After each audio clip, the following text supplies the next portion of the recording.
Hello, everyone, and welcome to today's NeoSystems CMMC Town Hall. Now, I'd like to introduce your host, Ed Bassett from NeoSystems. Ed?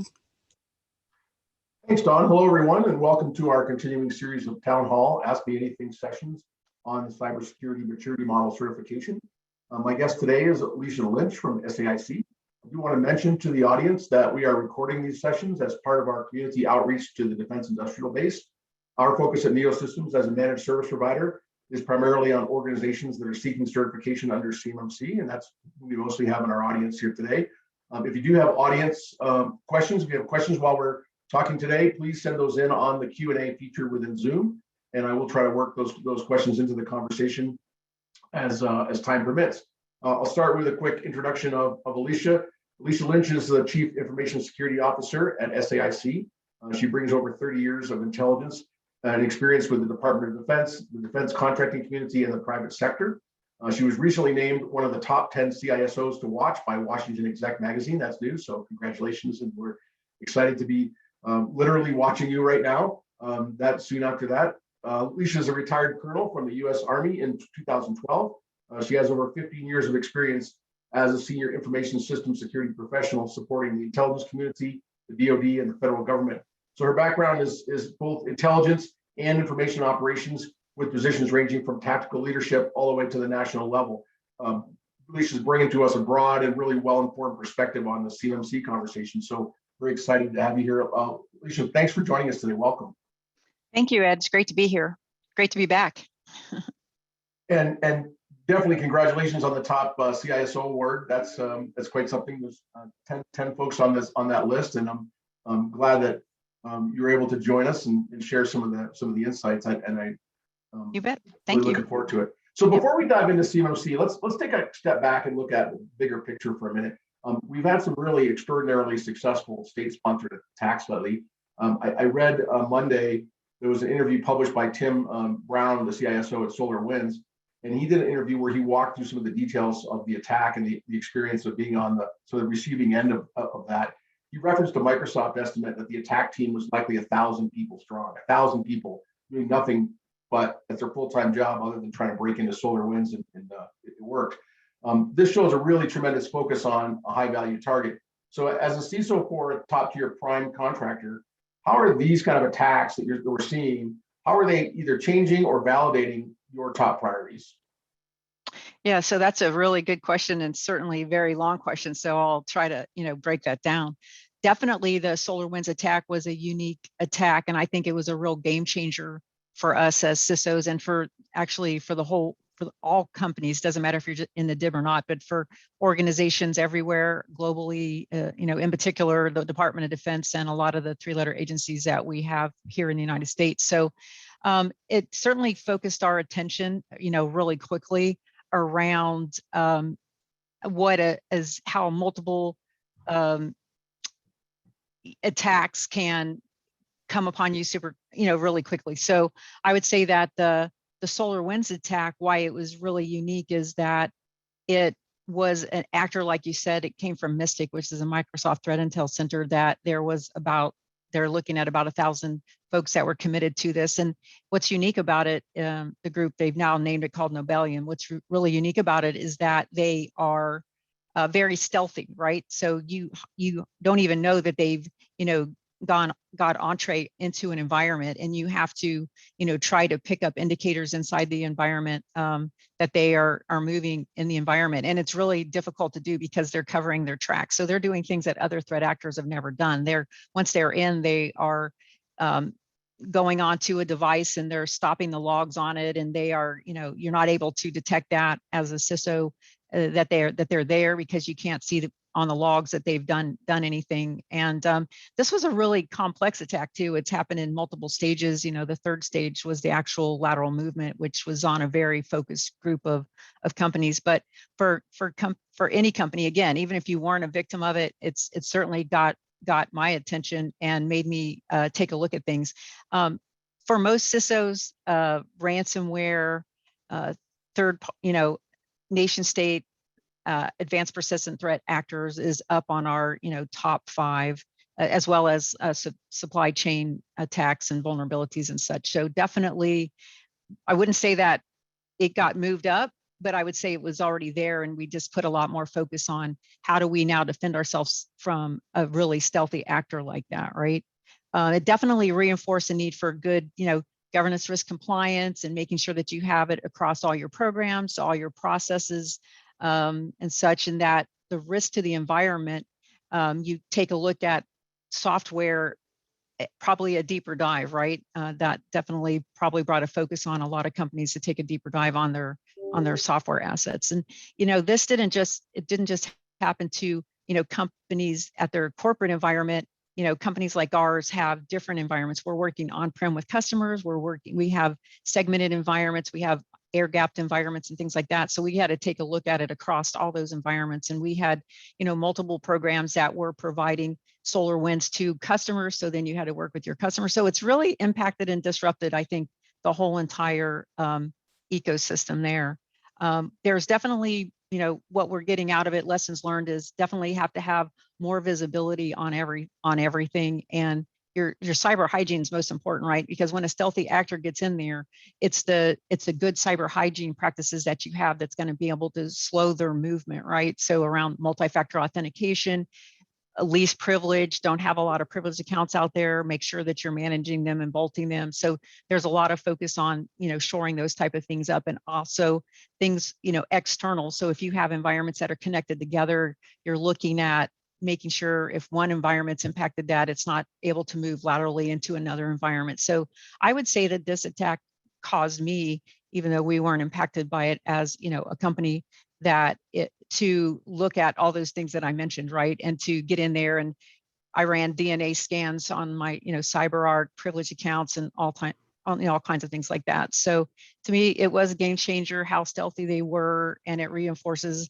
the need for all those basic things like MFA, PAM, least privilege, nothing external facing unless you need it, and making sure you're monitoring all your connections and don't have anything external facing and wide open to the world. So I think hopefully hit the answers to all the questions that you had in there. So yeah, that's great. That's a lot. Long one of the things that Tim Brown, so thank you. So one of the audience members pointed out my microphone was switched to the wrong one. So hopefully it's fixed now. One of the things that Tim Brown mentioned in there was, hey, we're doing a lot of things in response that we've never done before.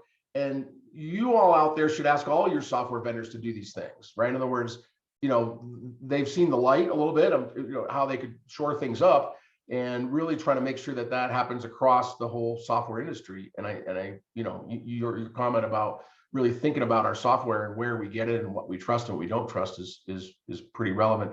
One of the audience members asked if we could send a link to that interview. I don't have it handy, but I will see if I can send it out as follow-up. I do know where it is, so we'll send it out as follow-up to the attendees here today. It's fairly interesting, kind of inside look, at how they responded. So Alicia, how does CMMC fit into that picture that you just painted? How important is that particular initiative to SAIC, and specifically the security program that you're running? Yeah, so I think that, first of all, I'm a big fan of NIST 171 and the new CMMC requirements, because as a CISO, it's mandating that we do, very basic cyber hygiene, and also there's a lot of mature, technical controls that we're doing in there as well. But to me, it's really encompassing the whole spectrum of what we really need to focus on, and that we need to manage, and a lot of areas that we need to get a lot more maturity on. So it fits into the big picture for me, because we're a defense company, and we have to do this in order to be competitive in the environment we're in. So if we weren't meeting these CMMC control requirements, we wouldn't even be able to compete as a company in the defense space, which we're about 65% in right now. So it's a mandate for us to do this. And how does it specifically impact my security program? Is I have my whole entire team is pretty much centered around all the aspects of the CMMC. So, leading is the GRC team, obviously the governance risk compliance team, making sure that we're compliant in all the areas. And the problem with being a CISO is the things that you're responsible to protect, and the data that you're supposed to protect.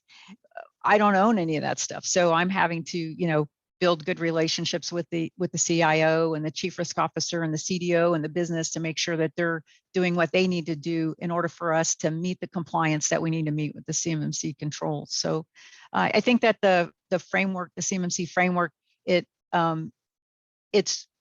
was well thought out. I think a lot of good thought went into it, and that you know, it's not just NIST, it's a lot of other different frameworks put together, and the CMMC AB board did the accreditation board, and the DoD CISO put a lot of thought into selecting those controls to make sure that we are protecting the environment and our customer data from end to end. So I'm, again, big fan of it, and 100% that's what I do every day to make sure that I can maintain SAIC's ability to compete in the environment in whatever contract that they want to compete on as well.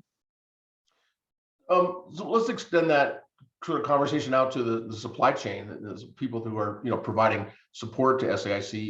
You obviously, your company has been investing in cyber for many years, but some of those lower tiers of the supply chain are quite a ways behind. And I mean, that's one of the impetus for having CMMC in the first place, was to really bring the bar up for everybody. What are you doing to look at risks in those lower tiers of the supply chain below what you have direct control over in SAIC? Mm-hmm. Mm-hmm. So we definitely, companies are maturing their strategy around their, you know, supply chain security, and we're methodically working through some, you know, very focused initiatives here. We've done a lot of things like shore up the onboarding structure for any of our subs or suppliers that want to do business with SAIC. So they come through a very well managed, you know, front end portal, and they get identified, like identity proofed on who they say they are, because there's a lot of threat actors out there, because it's been such a wide open space that threat actors can be suppliers to big defense companies, and they might not have even known it in the past. But now we really lock it down with identity proofing and give at least privilege, letting them into areas of the environment where they absolutely need to be, and, you know, multi-factor authentication and all those type of things. And that's to protect us, right? But as far as, you know, how do we help them? We have automated the assessments. You know, it used to be the 80171, now it's the CMMC controls, and we automate that so that they can come into, you know, our portal and then fill out the documentation so that we have visibility on what does their environment look like as far as the cyber hygiene in it. And they also have other things, you know, the SPURS database and such, but with our vendors, we're asking them to provide us that information, especially if they're going to handle CUI information. It's a must, right? So if we're flowing down CUI clauses to them, we're making sure that it goes into their contracts. And if they have subs as well, we're having clauses in our contracts that say that we want to be able to look to see that you've looked to see if your subs are compliant as well, because a lot of times there's a lot of compromises on, not with your immediate sub, but maybe 3 subs down, and the government, you know, the DoD doesn't say that you're not responsible anymore. You have to do your due diligence to make sure that your whole entire supply chain is doing what they're supposed to do. And, you know, for some of the newer companies or the smaller suppliers, you know, we have a way to identify if we consider them a crown jewel, where it might be a little small mom and pop shop that are providing this really obscure item that nobody else makes it, and it, you know, goes on a torpedo or a missile or something like that, right? And they're very critical to us. So we focus in on the crown jewel providers like that, and we actually have a cyber assistance team. It's called my CAT team, and they will go out to, if they need to, go out, you know, on-prem with that supplier to look at their security controls to make sure that they're able to, you know, get the data, if it's a CAD document or whatever it is, and how they control it. And we have, you know, we really try to work with the level of the supplier. So for example, if it's a small mom and pop shop, they're obviously not going to have all these, you know, controls in place. And if there's a way that we can, you know, ship them something in a container, and then they use it and store it in a safe, you know, that might be, it's a, you know, rudimentary way to do it, you know, old school, but it might be the safest way to protect it, you know. So we make sure that we, you know, and analyze each situation with each vendor. And then the other thing that we do is provide webinars like this. So myself and our procurement officer all the time, you know, give them updates on the CMMC, you know, and what's changing and how's it impact them, and then give them an opportunity to ask a lot of questions and give them a lot of resources that they need to get themselves, you know, up and running. That sounds really hands-on, the cyber assistance team. I mean, that's pretty in-depth. So you mentioned you're a fan, you mentioned you're helping some of these folks that, you know, the crown jewels. So thinking about the gap between, you know, sort of current performance, where those folks are and where they might need to be, say at level 3, you know, we've heard a lot of cries that say it's too complicated, too expensive, otherwise out of reach for these smaller companies. And, you know, at NeoSystems, we've spent a lot of our energy the past year bringing SMB focused solutions to market. They've been successful. I think we're helping people to achieve CMMC that might have not been able to do it otherwise. The DoD believes the bar is set at a reasonable level, right? So they point to the fact that there's not a very big delta between the current NIST 80171 and CMMC level 3. They're not raising the bar much, they feel. So what's your take on that in the sense of how this is being absorbed by those subcontractors? Is CMMC really achievable for everyone? Or do you think there's some contractors that are going to retreat from defense contracting because of these standards? Well, I would say, you know, I'm not an attorney, but they always say it depends, right? So to me, it depends. It depends on what they want to do, right? And I definitely think that now's the time for companies, you know, big and small, to decide what's your corporate strategy. You know, where do you want to be? If you want to be working in the defense space, then you have to do it, right? There's no exceptions to doing it. And then if you decide that you do want to work with the, you know, with the Department of Defense, and it's coming to other federal agencies as well. So, you know, you're pretty much talking about the whole DC ecosystem that these controls are going to eventually be, you know, implemented on, right? So I think that you decide what you want to do as a company, and then you have to set your sights on how do you knock it out and how do you get it done. You know, some companies are smaller, you know, suppliers of things, and they might not only need to be level 1 or 2. So it might be good to get an outside company to come in and help you make a determination on what, if you're providing a product or a service, like what level do you actually probably need to be at. If you're working with any sort of, you know, weapon systems parts or programs and things like that, then you're definitely going to be at a CMMC level 3 or above, right? So how do I think it impacts a lot of companies? It's probably, you know, some companies, yeah, may drive them out of business, and may not out of business, but they might say like it just is too hard, right?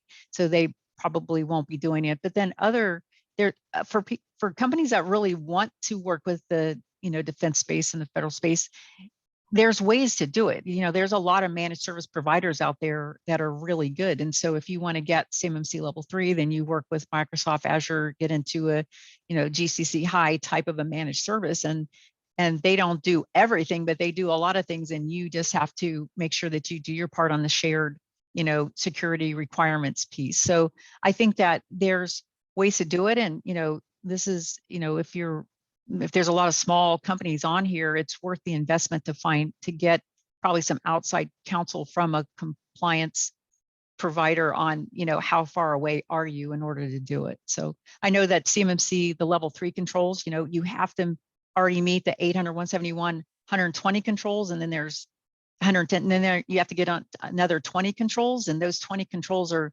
pretty hard to, you know, put into place. They're around how do you identify incidents, you know, through monitoring and, you know, logging and monitoring. So it gets into a lot of centralized processes that you have to work through on how can you do it in your environment. So it depends, and it's iffy on, you know, if you want to stay in the space. So you mentioned that you're actively helping people who need to achieve a higher level. You also mentioned that in some cases you might reduce the information you flow out to them, right? Send them something so they don't have as much of a burden. And we've heard different things from different primes in terms of how they're managing that. Some primes are really saying, hey, everybody needs a SPURS score. Everybody needs to get compliant, even if you don't have any CUI or covered systems. Others are saying that they're actively going through their list of suppliers to saying, let's not give CUI to anybody who we don't have a defined need. Let's minimize, right? Is that something that at SAIC that you're actively managing in the sense of you know, trying to get people to level up, or on the other side, you know, trying to restrict what you give them, or maybe a combination of those two? Yeah, so I would definitely say it's a combination, right? So if we do have to flow CUI to them, then they need to come up. They need to be able to receive that data, right? And if if we can help them, if there's not a huge gap, and if we can help them in some way, then we will help them in order to, get the CUI to them, and then make sure that they store it properly and handle it properly. And then there's others that, old ways of doing business, you would dump a whole diagram, probably a whole CAD document to a vendor that really didn't need the whole thing. They just needed a little part of it, so I think there's a lot of very precision type of targeting, going on of what exactly does that vendor need, and get just that piece to them so that they can, build whatever it is that they need to build. So so everything that you mentioned, we're doing all those things as well in order to keep our ecosystem, healthy and able to support us. But then on the other token too, is that, a lot of, not a lot, but some companies saying like, well, this is just too hard and we just can't do it. Well, then that's when we have to part ways with them, and we can't use them for, certain things anymore, so we're definitely taking a hard stand on that as well. We can't grant exceptions, and the government doesn't grant us exceptions either. So. Yeah, so make sure. Well, I like the method you mentioned of mentioning the crown jewels. So if you identify them as critical to your success, then, one thing I've been surprised in looking at through the mix of suppliers and talking to primes is how many of these folks are sort of sole source, right? Where there's only one choice. So you need them to come up to speed and get certified, because it's not a matter of just, well, if you didn't do it, I'll find somebody else who will, right? So these are very unique products. Right. So I want to ask a couple of questions around sort of the pass-fail nature of CMMC, because that's been the cause of a lot of questions, and I've got an audience question that I'll use to help illustrate this. But one of the design goals of CMMC was to make sure it's a level playing field and an auditable standard. So one of the results of that is it's pass-fail. You either meet every part of the standard or you don't meet it, and if you meet it, you get certified, and otherwise not. You've had a lot of on-the-ground experience taking systems through, getting authority to operate, that sort of thing. The idea of a zero POAM to pass stance has not been the standard before. So I guess I'll start with a sort of general question about SAIC. How are you going to demonstrate that all controls are implemented on all systems with no exceptions? Like, how are you going to manage that zero POAM stance? Well, I already have. So, and companies like ours, the government has come in on us and done a DIBCAC high assessment on us already. So this was under at that time last year was the NIST 171 controls, right? And you could have POAMs back before the CMMC obviously came into effect, but I wouldn't allow POAMs in our environment. So we worked through all the 110 controls and got them all enabled so that we would be ready then for the CMMC portion, to get to the CMMC level 3, fairly easily. So as far as, I think you asked, am I a fan of POAMs? Did you ask that question? No, not whether you're a fan, but whether it's practical to get to the point where you have no action items, as far as implementing controls on any systems anywhere. Yeah.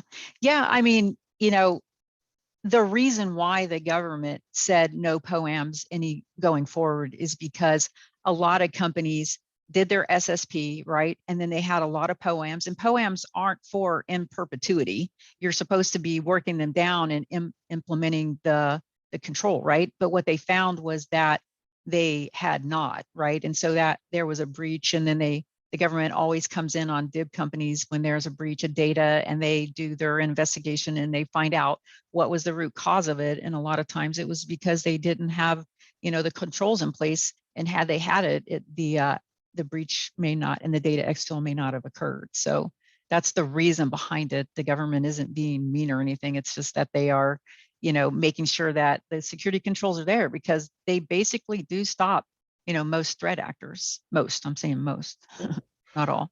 Well, I've got an audience question that is kind of illustrative of how this problem seems to arise in a practical sense. And I've had a few different variations on this, but this audience member is looking to put in place an enterprise password manager. They recognize that they've got a lot of passwords floating around.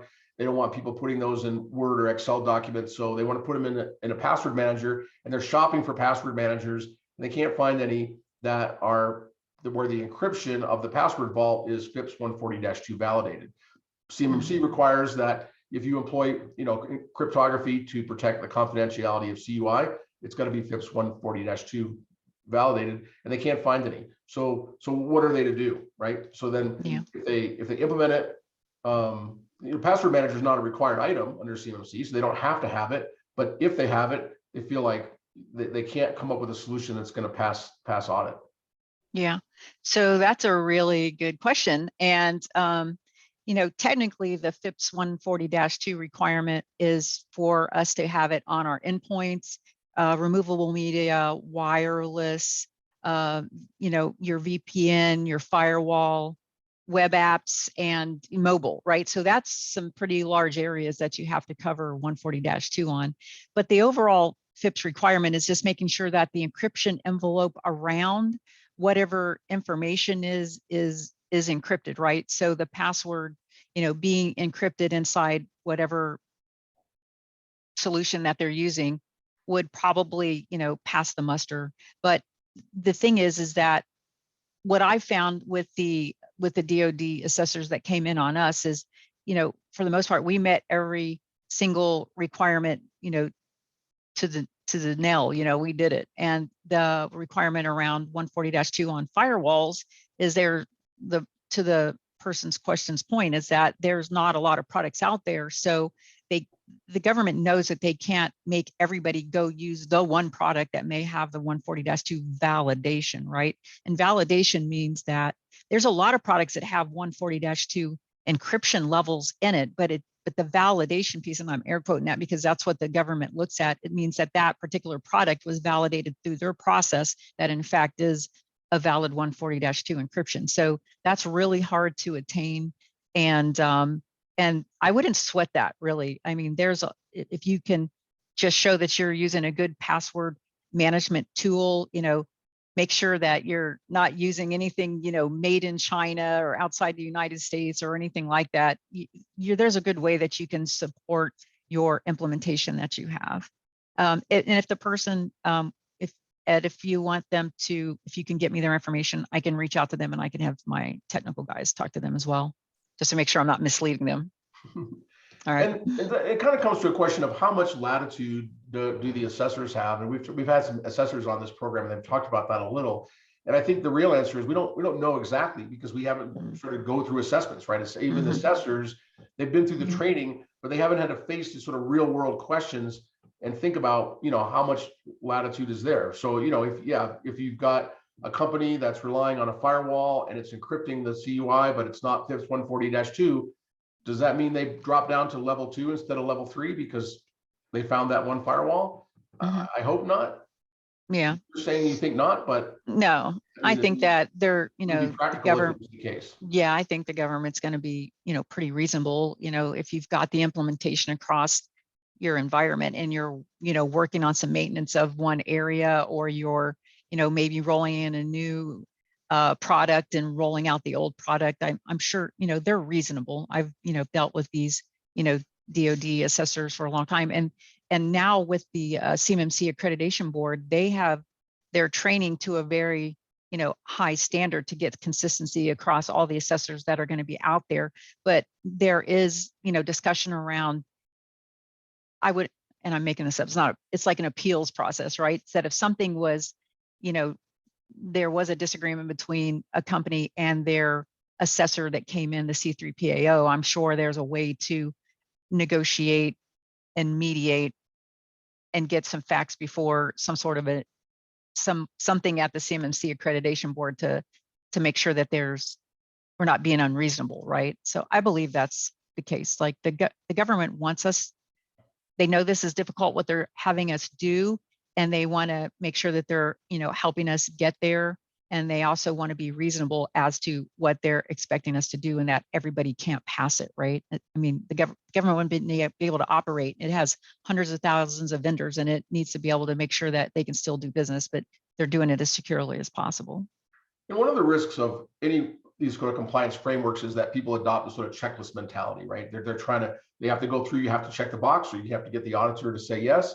But at the same token, this is really more about our ability to defend against the threat, And, Katie Arrington has mentioned multiple times that CMMC is not intended to be a checklist, but again, it's a risk that people fall into that thinking. So what's your advice at sort of a big picture for business leaders and security practitioners to kind of rise above the checklist and think about how to be really effective in deterring adversaries? Like, what's the right mindset to take there? Yeah. So, I definitely, it's not a checklist for, checklist sake, that's for sure. But it is like when you have 110 controls on a long, Excel spreadsheet, it kind of is checklisty, but you're looking at it from a family of functions, right? So you're looking at what is it you're trying to accomplish with a particular function, like how do you do privilege account management across your environment and things like that. And if you are looking at it from a function perspective, which is how most CISOs do, that's how you manage your environment and your resiliency on a day-to-day basis, right? So I don't really, it's not something like, I'm from the military. In the old school days, we used to have command inspections, and they'd say you got your you have your SOP for this, check, you got your this, check. It's not really like that. It's the maturity, the name of it, cyber maturity model certification. It's the maturity around processes. It isn't like did that check. It's not like that. So it's around your processes. And yeah, I think it's it's a checklist, but it helps you do your processes. I think maturity is the game changer, and I think it is changing the way people are thinking. So let me ask as a wrap up. We're kind of at the end of our time. I like to always ask about ways we can get better results from the time and effort we're all spending around CMMC. So as you've watched this program progress, you mentioned you're a fan. What is one thing about this program that you'd like to amplify, something that we could focus on that's going to help us improve the kind of results we achieve from CMMC? Yeah. So I don't really know who's in the audience here today, but I would tell you that there are some great resources out there. In the first place, which I'm not trying to insult anybody, but if you haven't been to the www.acq.osd.mil/CMMC website, you need to go there, because that gives you your basic, this is what you need to do. And it gives you all the, basic architecture you need to understand what it is you're required to do. And then there is a really good tool that even my team uses. It's on a website called www.complianceforge.com. And I am not promoting them. It's an independent company, but they have a really good framework which helps companies at any level understand what it is required of them in order to implement the CMMC controls. And they have what's called a CMMC kill chain model. And I think you can find that at model.cmmc-kill-chain.com. And I'll provide you all that information, Ed, so that you can give those to folks. But I would say go there, and really is, being ignorant about what the requirements are isn't going to get you a pass, right? Those you're not going to get passed by saying, oh, I don't know this, I don't understand it, it's too hard. Just start to use the resources that are out there and, get it distilled down to, again, talking about your strategy. What do you want to do as a company? And if you need to do an investment in it to help you understand it better, you probably should do that as well. So not really so much a golden nugget, but just get out there and help yourself, and don't be a victim to this, right? Make sure that you're keeping up with everything that's going on. I think there's plenty of good nuggets there. So thank you, Alicia, for joining us today. It was really informative. I want to thank everybody. I want to thank you for joining. I want to thank all the audience members for their time and attention today. Please join us for future town hall meetings. Our next session is going to be Wednesday, April 7th at our usual time of 1 o'clock Eastern. We're going to have Mary Jo Thomas. She's the Director of Security at General Dynamics Bath Ironworks. She's been on our program before, but looking forward to an update from her. If you're not on our invite list, please visit our website at neosystemscorp.com for the details and how to register. So thank you very much, everybody.